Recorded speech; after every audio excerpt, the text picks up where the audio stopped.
তো গত রাইডে আমি যে নর্থ সিকিম গেছিলাম, নর্থ সিকিম থেকে আসার পর আমার নন্দীর চাকার টাল হয়ে যায়। মানে এটা আমি ফিল করি, টাল হয়ে যায়। তো সেরকম ভালো কোনো মিস্ত্রি পাচ্ছিলাম না আমি আশেপাশে খুঁজে, আমাদের বাড়ির আশেপাশে বেতুয়াডহরিতে বা তেহট্ট হোক, কৃষ্ণনগর হোক, সেরকম কোনো ভালো মিস্ত্রি খুঁজে পাচ্ছিলাম না। তারপরে আমি আহ, কয়েকটা গ্রুপে পোস্ট করি, তার মধ্যে ব্যারাকপুর রাইডিং কমিউনিটি বলে একটা গ্রুপ আছে, সেখানেও পোস্ট করি। তো সেখান থেকে একটা দাদা আমাকে রিপ্লাই করে, ফিউশন মোটো বলে, শ্যামনগর মন্ডল পরে ফিউশন মোটো বলে এই দাদা। হ্যাঁ, ফিউশন মোটো কেয়ার। তো এখানে একজন আমাকে ওখানে রিপ্লাই করে। তো সেই অনুযায়ী আমি গতকাল পরশুদিন একবার এসেছিলাম। দাদা গাড়ির নন্দীর চাকা দেখেছে, ইন্সপেকশন করেছে, ইন্সপেকশন করে বুঝতে পেরেছে টাল আছে হালকা বাঁ দিকটায়। আর দাদার এমনি তেমন কোনো বড় গ্যারেজ নেই, এখানটা একটা গ্যারেজের প্ল্যান হচ্ছে। এই যে গ্যারেজ, এটা হবে রাস্তার সাইডে। দাদা বাড়িতেই কাজ করে। আপাতত আজকে নিয়ে চলে এসেছি, না 9:30টার সময় আসার কথা ছিল, কিন্তু আমার একটু দেরি হয়ে গেলো, এটা অন্য কারণ ছিল যার জন্য দেরি হয়ে গেল। তো এখন চলে এসেছি, দাদা গাড়িটা দেখছে। দুটো চাকায় খোলা হবে, দুটো চাকায় হালকা হালকা টাল আছে, দুটো চাকার টালই মেরে নেবো, কারণ এমনিতেই বুলেটে ভাইব্রেশন অনেক বেশি, তারপর আবার যদি একটু টাল থাকে। তো খারাপ রাস্তায় চালালে বোঝা যায় না, কিন্তু ভালো রাস্তায় চালালে ভালো একটু প্রবলেম হয়, এটা বুঝতে পারি। দাদা এমনি লোকাল গাড়ি সেরকম সারে না, যা সারে সব রাইডারদের গাড়ি বেশিরভাগ দেখি এখানে রয়েছে। এই যে একটা, হ্যাঁ, ভিস্ট্রম আছে এখানে, আমার নন্দী ওখানে আছে একটা, মিটিরিয়র, আর বাকি গাড়িগুলো সব ভিতরে রয়েছে। ওই যে একটা অ্যাডভেঞ্চার রয়েছে, এখানে একটা অ্যাডভেঞ্চার রয়েছে, এদিকে একটা সিভিআর রয়েছে, আর এখানে একটা নতুন হিমালয়ান 450 দাঁড় করানো রয়েছে। তো আপাতত এখানেই নিয়ে এসছি, দেখি খোলা হোক, গাড়ির কাজকর্ম হোক, কাজটা চলে তো বুঝতে পারবো কতটা টাল ছিল, কতটা নিচে। দাদা চাবি চাইছে। হ্যাঁ হ্যাঁ হ্যাঁ, অবশ্যই অবশ্যই, যেখানে আপনার সুবিধা হয় সেখানে করুন। চাবি দিয়ে দিলাম, নন্দীকে উপরে তুলবে, উপরে তুলে তারপর কাজ শুরু হবে। তো এই নন্দী উঠে গেছে উপরে, বাইরে ছিল এতক্ষণ, উপরে উঠে গেছে। আমি দাদার ভিস্ট্রম, এই যে ভিস্ট্রম চালিয়ে আসলাম, হেভি সুন্দর শর্ট পিক আপ। আমার নন্দীর তো অত শর্ট পিক আপ না, ধীরে ধীরে পিক আপ নেয়, মনে হচ্ছে হাত ছেড়ে গাড়ি বেরিয়ে যাবে। দাদার নিজের গ্যারেজ, দাদা নিজেই খুব সুন্দর মেনটেন করে, প্রত্যেকটা গাড়ি সুন্দর করে সারিয়ে দেয়। নিজের গাড়িটা তো অবশ্যই মেনটেন করে। এই খোলাখুলি চলছে, দেখি দাদাকে কতটা হেল্প করতে পারি আমি। বেশ এনএসজি বলছিলেন না? আচ্ছা, এই গাড়িটাও অ্যাডভেঞ্চার গাড়ি, দাদাও রাইড করে। উনি নাকি শুনলাম সিআরপিএফের ইয়েতে আছে, এনএসজি কমান্ডোতে আছে। এদিকেও একটা অ্যাডভেঞ্চার আছে, তার আগে ডিউক আছে না? না, ওটাও অ্যাডভেঞ্চার। ওটা আগে একটা অ্যাডভেঞ্চার, টোটাল তিনটে অ্যাডভেঞ্চার। হিমালয়ান 450 এখানে এই যে হিমালয়ান 450 রয়েছে, আর আমার এই যে নন্দী 350 বুলেট। পিছনের চাকা খোলা হয়ে গেছে, ওই যে রয়েছে পিছনের চাকা, আর এখানে সামনের চাকা খোলাখুলির কাজ চলছে। দাদার হাতে আগের দিন লেগে গেছে কম্প্রেসারটা তুলতে গিয়ে, এই জন্য অসুবিধা হচ্ছে। খোলাখুলি চলছে, দেখি খুলে খালে কী ব্যবস্থা হয়। দাদা যে শুধু বাইক সারায় তাই নয়, দাদার বাড়িতে অনেক রকম ফুলের গাছ আছে, মানে ফুল প্রেমী মানুষ। এই যে এদিকে আছে গন্ধরাজ, এদিকে আছে গোলাপ, মানে বাড়ির পরিবেশটা খুবই সুন্দর, বাড়িতেই কাজ করে তো। এদিকে আছে গোলাপ, এদিকে কত সুন্দর একটা জবা, সুন্দর লাল টুকটুকে একটা জবা ফুটে রয়েছে, আর ওদিকেও গোলাপ ফুটে আছে। এই যে গোলাপটা দেখাই তোমাদের, এই দেখো কত সুন্দর গোলাপ ফুটে রয়েছে এখানটায়। তো যাই হোক, দাদা দেখছি ফুল খুব ভালোবাসে, এখান দিয়ে অনেক ফুলের গাছ লাগানো রয়েছে, আর বাড়ির পরিবেশটা ঠিক এইরকম। এই যে আম গাছে প্রচুর মুকুল এসছে, এদিকে সজনে গাছ লাগানো রয়েছে, এদিকেও আম গাছ লাগানো রয়েছে। এই যে এই আম গাছটা দাদা নেই কষ্ট করে লাগিয়েছে, খুব ভালো সুন্দর ফুল হয়েছে, খুব সুন্দর পরিবেশের মধ্যে বাড়িটা। এই যে এদিকে মানি প্ল্যান্ট লাগানো রয়েছে এখানটায়। এই যে, তো বাড়ির পরিবেশটা হচ্ছে এইরকম, পুরো গ্রাম্য পরিবেশের মতোই, মানে ব্যারাকপুরের কাছাকাছি এরকম সুন্দর একটা পরিবেশ, পুরো গ্রাম্য পরিবেশের মধ্যে অবস্থিত বাড়িটা। এখানে এসছি কাজ করাতে। আমার নন্দী রয়েছে ভিতরে, আরও অনেকগুলো গাড়ি দাঁড়িয়ে রয়েছে, ওই যে নন্দী ভিতরে রয়েছে।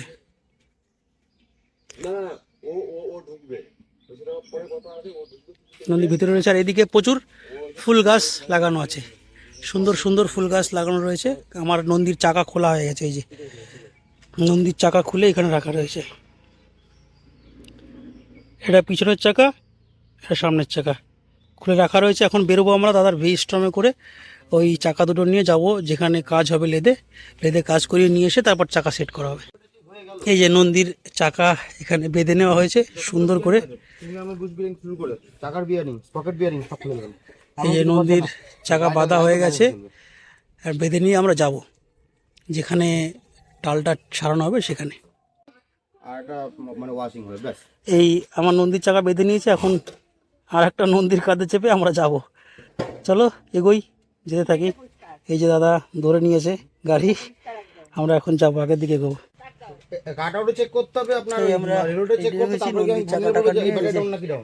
নন্দীর চাকা দাদা রয়েছে, চালাবে। নন্দী ওই ভিতরে রয়েছে, তারপর আমরা যাচ্ছি। তো মজা না,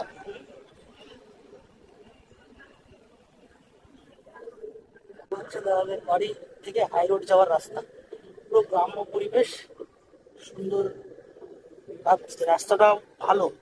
কিছু কিছু জায়গায় ভাঙা আছে, কিন্তু পরিবেশটা পুরো গ্রাম্য পরিবেশ, ফাঁকা ফাঁকা জায়গা, গাছপালা আছে প্রচুর, সুন্দর জায়গার মধ্যে আমরা যাচ্ছি। এদিকে নার্সারি আছে, নার্সারি আছে, আর কিছু ওয়াল তোলা আছে, ভিতরে কেউ যায় না। এখানে একটা কয়লার ফ্যাক্টরি আছে, এই যে কয়লা বানায়।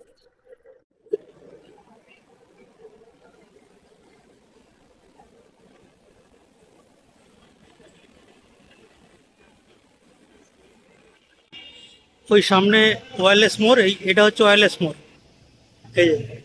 আর ঠিক এখানটায় দোকানটায় রয়্যাল এনফিল্ড, এখানে স্পোক নিতে এসছি। এই পিছন চাকার পিছন হুইলের স্পোক লাগবে, এই জন্য স্পোক নিতে চলে এসেছি। এখানে সবই রয়্যাল এনফিল্ডের গাড়ি রয়েছে, সব রয়্যাল এনফিল্ডের গাড়িগুলো এখানে সারায়, একে একে সারি বেঁধে রয়েছে সব। এখন স্পোক নিয়ে একটা কনফিউশন চলছে, যে স্পোক পেলে স্পোক নিয়ে চলে যাও। প্রচুর গাড়ির কাজ হয় এখানে, গাড়ির কাজ চলছে।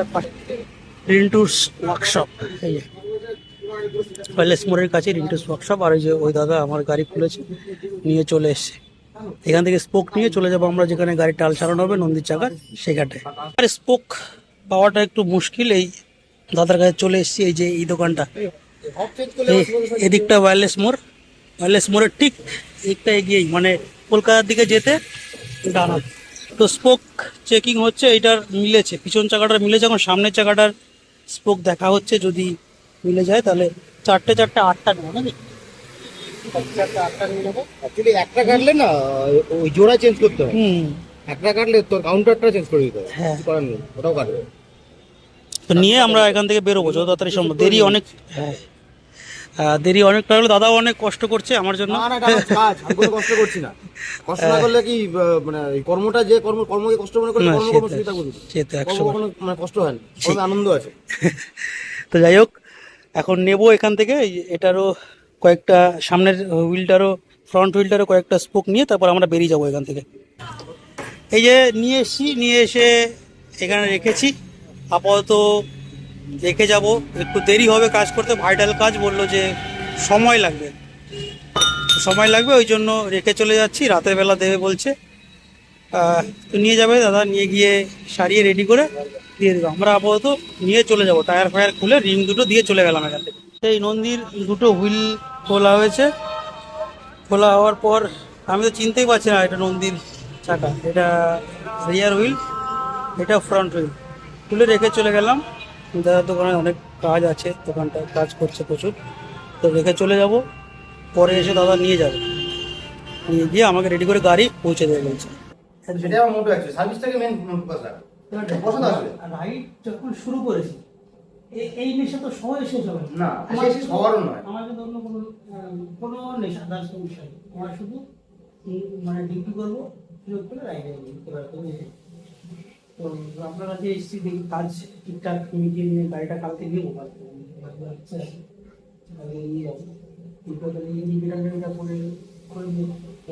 আর আমার যদি পেশেন্ট না থাকতো না, আমি বলতাম যে গাড়িটা আজকে দেখুন, কাল সকালে ডেলিভারি করে দিচ্ছে, একদম পুরো কাজ করে দিতে পারবো, কিন্তু কিছু করেনি। এত প্রেশার এসে গাড়ি খোলা পুরো সকাল সকাল নামা হলো। আপনি ওইটা করে রাখবেন, ওই হার্নেসের সিস্টেম যেটা বলে রেডি করে রাখবেন, মানে এই এটার সাথে ফগলাইটটা পাসিংয়ের সাথে, আর হর্ন মারলেও যেন ওই পাসিং হয় সেটা করে রাখবেন, আমি একবার এটা ঠিক করে লাগিয়ে দেবো। আর হ্যাজার্ড অপশনাল অপশনাল ফিক্স কিছু নাই, মানে আমি সুইচ অন করে অফ করে করতে একটা পারবো। সুইচ থাকবে, আপনি উপর দিকে করলে আপনার পাসিং এর সময় কাজ করবে, মানে হেডল্যাম্পের কাজ করবে, তো ওটা মিডলে অফ, মানে অফ মানে অফ, মানে পাসিং ব্যাপারটাই অফ। আবার নিচে দিয়ে আর করলে সুইচ গুলো যে আপনি যে সুইচ লাগিয়েছেন ওই রকম সুইচ দিবেন। ওই সুইচের সাউন্ড, তারপরে এই সুইচ, এই সুইচ মানে এইচডি অরিজিনাল সুইচ, আমি এইচডি অরিজিনাল ইউজ করি, অরিজিনাল না, না, এগুলো অরিজিনাল না। এইচডি আমার স্যাম্পল দেখাচ্ছে। বললাম আমার একটা ওই মানে উনি বললেন না যে না আমি তাড়াতাড়ি করে আনতে পারবো, ওই একটা থাকে না, মানে আমি এই জিনিসটা পছন্দ হয় যে আমি যেরকম চাইছি এই মানুষ সেই লাইনে কাজটা করছে, তাহলে আমি নিশ্চিন্ত যে কাজটা একদম মানে অ্যাকুরেট হবে। কারণ আমি করিয়ে আনলাম, কাজটা অন্য কেউ করলো, কিন্তু ডেলিভারিটা আমার মাধ্যমে দিয়ে হচ্ছে, আপনি তো আমাকে চিনবেন না যে এখানে কাজটা হয়েছে, নামটা কার নিচ্ছে, আমার নাম নিচ্ছেন, তো সেখানে আমি ডেলিভারির দিকে আমার ফোকাস রাখতে হবে যে ঠিকঠাক ভাবে যেন হয়। সেই জন্য আমি ওই জায়গাটা পছন্দ করি। হ্যাঁ দূর হচ্ছে, এই আশেপাশে হয়, কিন্তু কতটা অ্যাকুরেসি দিয়ে কাজ করে না, ওরা আধা ঘন্টা করে দেবো ধুমধাম করে। যাই হোক নিয়ে আসছে, দেখাচ্ছি স্যাম্পল একটা। তুমি জানালে হাতে ওই পিটিয়ে লাগালে একটা অ্যাক্সিডেন্ট হয়ে যেতে পারতো, সেটা তো কেন? ওটাই তো বুঝতে পারছিস তো? মেইন জিনিস তো ওটাই। একটা গাড়ি তো, এটা দু চাকা, চার চাকা তো না, একটা দিয়ে গেল শুধু, একটা দু চাকা বাই চান্স কিছু প্রাণ নিয়ে চলছি আমরা এই গাড়িটাতে করে। যদি একটা গাফিলতির জন্য এত বড় কাণ্ড, এরা ভাবে না, ওদের শুধু হলো কি কাজটা ছেড়ে দিয়ে পয়সা করে নিয়েছে, গল্প শেষ। সেফটির ব্যাপারটা রেসপন্সিবিলিটি, টু হুইলারের কাছে রেসপন্সিবিলিটি, টু হুইলার যে কোনো মেশিনের কাছে এটা রেসপন্সিবিলিটি, কারণ ওটা আমাদের সাথে চলছে মানুষজন। এইভাবে কাজের যদি দিকে যদি আমরা সেই জায়গাটা দায়িত্বটা না নিই, সেভাবে যদি পয়েন্ট আউট করে কাজগুলোকে না করি, তাহলে কি করে হবে? ন্যাচারালি আমাদের ওয়ার্কিং কাজ নষ্ট হয়ে গেছে ওয়েস্ট বেঙ্গলে। আমি তো আপনার সাথে সেটাই বলবো, অনেক কিছু বলবো। তো হ্যাঁ, সাউথ ইন্ডিয়া দেখেছি তারা একটুখানি কেয়ারফুল, মানে একটা মেকানিক কাজ করলো, সেই গাড়িটাকে সে নয় অন্য আরেকটা মেকানিক একই জায়গায়, সেই মেকানিককে দিয়ে চেক করানো, রিচেক। একটা মেকানিক আরেকটা মেকানিক চেক করছে, কি ফল্ট ধরা পড়ে গেল যদি কিছু থেকে থাকে। এবার যখন ফাইনাল ডেলিভারি হচ্ছে, কাস্টমার কমপ্লেনই কোনো জায়গা নেই, কি করে থাকবে?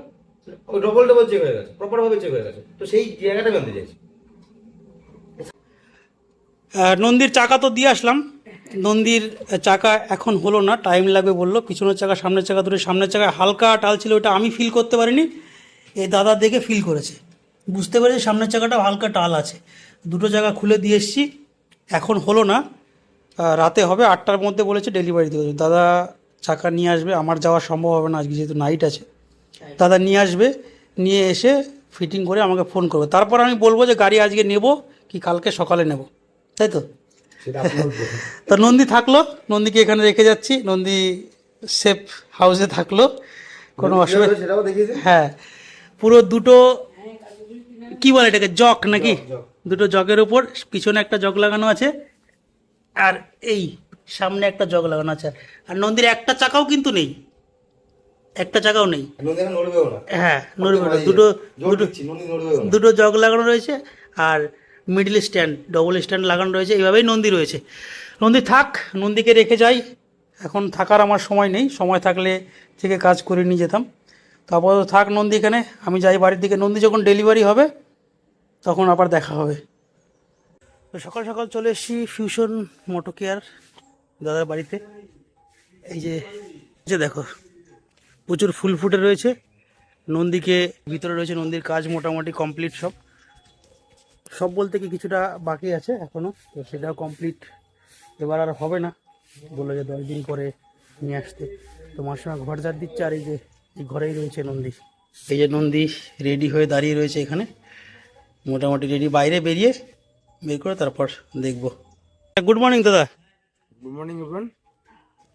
গুড মর্নিং দাদা। আচ্ছা, আমি কালকে তো আমার নন্দীকে দিয়ে গেছিলাম, তো সারা রাত কাজ করেছেন, আপনার সাথে ভিডিও কলেও কথা হয়েছে, দেখা হয়েছে, কি কি কাজ হয়েছে একটু যদি আমাকে বলে দেন। কাজের মধ্যে দুটো হুইলের যে ব্যালেন্স আউট হয়েছিল, হুম সেই ব্যালেন্সটাকে ঠিকঠাক করা হয়েছে পুরোপুরি। হুম আর ব্রেকিং সেকশনে ফিটিং করার পরে দেখলাম ব্রেকিং সেকশনে একটা হালকা আওয়াজ আসছিল, সামনে ডিস্কটাই নাকি? সামনে না, পিছনে। আচ্ছা। তো চাকা মানে ফিটিং তখন হয়ে গেছে, কারণ যেহেতু ওই ব্রেকের ইউনিটটা আমি নামাইনি, ওটা হাতে দিয়েছিলাম না, ওই চাকা মুঠিয়ে দিলাম। হুম তো দেখলাম যে ব্রেক শুয়ের ওই পার্টের প্রবলেম হচ্ছে কিছু, খুলে পুরো ওপেন করে ওটা সার্ভিস করে, সার্ভিস বলতে জাস্ট ক্লিন করে ওই ফিটিং করে প্রবলেম সলভ হয়ে যায়। আচ্ছা, এটা গেল মেন পার্ট। সেকেন্ডারিলি হচ্ছে এই গাড়িটাতে এমনি হালকা আমার ভিতরে ইন্টারনালি প্রচন্ড রকম মানে একটা লেয়ার পড়েছিল, মানে ধুলোর, সেগুলোকে মানে যত সম্ভব হয়েছে শর্ট টাইমের মধ্যে ওখানে সব ক্লিন করা হয়েছে। ওটা তো আপনি এক্সট্রা করেছেন, আমি ওয়াশিং তো করাইনি, মানে আপনি নিজে ভালোবেসে করে দিয়েছেন। খুলেছি, ওটা খোলার পরে ওইভাবে তো দেখানো যায় না, মানে হ্যাঁ। এমনি কেমন লাগে। হ্যাঁ, তো যাই হোক সেটা আলাদা বিষয়।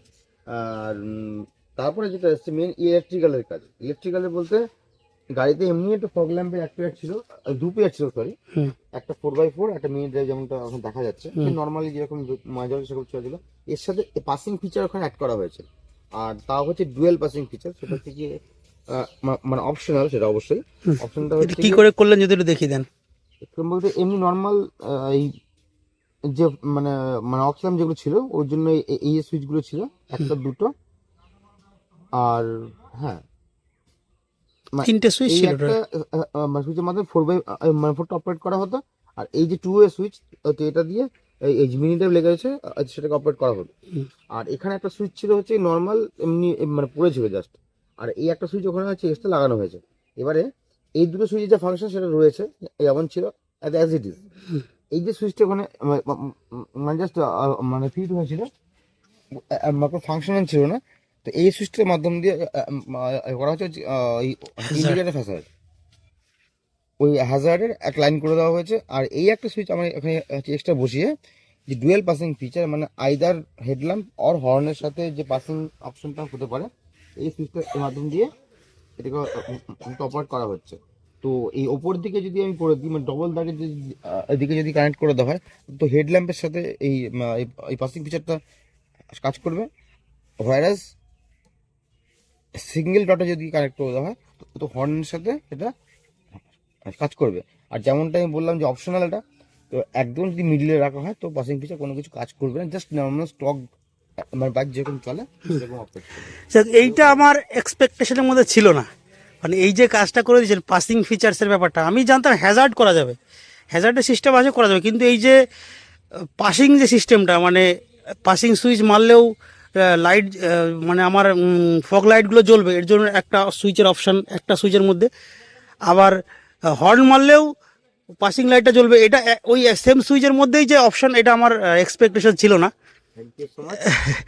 বলতে এইটা এটা আমি জানতামই না, মানে আমার আইডিয়াই ছিল না যে এরকম হতে পারে। যাই হোক, আপনার কাছে এসে এটা জানতে পারলাম এবং করিয়ে নিয়ে গেলাম। তো এটা করানোর পর কিন্তু অনেকে জিজ্ঞেস করবে আমাকে, অবশ্যই জিজ্ঞেস করবে যে এটা কি করে পসিবল। যাই হোক, পসিবল সেটা তো মানে ইন্টারনাল না সেটা তো আমি বলতে পারবো না কি করে পসিবল, আমি বলতে পারবো যে কোথা থেকে করিয়েছি কাজটা, এইটুকু আমি বলতে পারবো যে এই দাদার কাছ থেকে করেছি বা এখান থেকে করেছি। মানে পসিবল কি করে ওটা আমিও দেখিনি, আমি বলতে পারবো না, অত নলেজ আমার কাছে নেই। যাই হোক, আলটিমেট নন্দী এখন রেডি। শুধু এই যে যে বলছিলাম মাঠগার্ডের গ্যাপটা এদিকটায় বেশি আর এদিকটায় কম, এইটা এখনও হয়নি, এটার জন্য বললো টাইম লাগবে, মানে খুলে খালে পুরো কাজ করাতে হবে, এই সময়টা লাগবে, এটা হয়নি, এটা নেক্সট দাদা করে দেবে পরে, এটা সময় করে নিয়ে আসলে। তো এই কাজ এখন কমপ্লিট হয়েছে, গাড়ি এখন নিয়ে যাবো আমি, মানে কালকে দিয়ে গেছিলাম, দাদা সারা রাত কাজ করেছে, আমি সারা রাতই ভিডিও কলে দাদার সাথে ফোন কলে কথা বলেছি, দাদা আপডেট দিতে থেকেছে আমাকে মেসেজে। তো মোটামুটি আপাতত যেটুকু কাজ আমি দেখেছি বা চেক করে দেখলাম, চালিয়ে অন টন করে দেখলাম, মোটামুটি আমি স্যাটিসফাই। দা ফিউশন মোটো কেয়ার থেকে নন্দীর কাজ হয়েছে। কাজ কি হয়েছে, টায়ারের যে টালটা ছিল বা রিম টাল ছিল, রিম টালটা সারানো হয়েছে। আমি প্রথমে ভেবেছিলাম যে একটা রিম টাল আছে, পরে ওই দাদা দেখলো যে একটা না, দুটো রিমই হালকা ফুলকা টাল আছে। তো খুলে নিয়ে ঠিকঠাক করে আজকে সকালবেলা ডেলিভারি দিয়েছে। আমি ডেলিভারি নিয়ে নন্দীকে নিয়ে যাচ্ছি বাড়ির উদ্দেশ্যে। বাড়িতে যেতে যেতে নন্দীকে চালাচ্ছি কল্যাণী এক্সপ্রেসওয়ের নতুন যে ফ্লাইওভারটা ওপেন হয়েছে, কল্যাণী এক্সপ্রেসওয়ে যে ওপেন হয়েছে ওই ফ্লাইওভারের উপর দিয়ে। তো চালিয়ে যেটা ফিল হলো সেটা হচ্ছে ভাইব্রেশনটা অনেক কমে গেছে, অনেক রিডিউস হয়েছে ভাইব্রেশন। আর লাইটের কাজ তো দিনের বেলা হয়তো বোঝা গেল না, তবে যতটুকু জ্বালিয়ে দেখলাম সামনে থেকে খুব সুন্দর কাজ হয়েছে। পাসিং সুইচের কাজ, হ্যাজার্ডের কাজ খুব সুন্দর হয়েছে। হ্যাজার্ডটা প্রথমে নর্মাল করার কথা বলা হয়েছিল, কিন্তু আমি আর দাদা আলোচনা করে দেখলাম যে না, নর্মাল করলে ভালো লাগবে না, তো ওটাকে ওই মেশিনপত্র লাগিয়ে সার্কিট টার্কিট লাগিয়ে কী সব সিস্টেম করে দিয়েছে, বললো 30-35 রকমের প্যাটার্ন হবে। তো ওটা আমি দিনের বেলা কিছু দেখাতে পারবো না, বোঝাতে পারবো না। ভালো কাজ হয়েছে, আমি নিজে দেখেছি। আর বাকি পরিষ্কার পরিচ্ছন্ন করে দিয়েছে, এই জন্য অরিজিৎ দাকে অনেক অনেক ধন্যবাদ। দ্য ফিউশন মোটো কেয়ারকে অনেক অনেক ধন্যবাদ। তো গাড়ি চালাচ্ছি, ববলিংটা কমে গেছে, ভাইব্রেশনটা অনেকটা কমে গেছে। নর্মালি টাল থাকলে তো একটু ভাইব্রেশন হবেই, তো ওইগুলো সব কমে গেছে, বাকি সব ঠিকঠাক আছে। আর তোমরাও সব ভালো থাকো, সুস্থ থাকো। আর লাস্ট ওই একটাই কথা, বাঁকা রাস্তায় কখনোই দিশেহারা নয়। Good bye.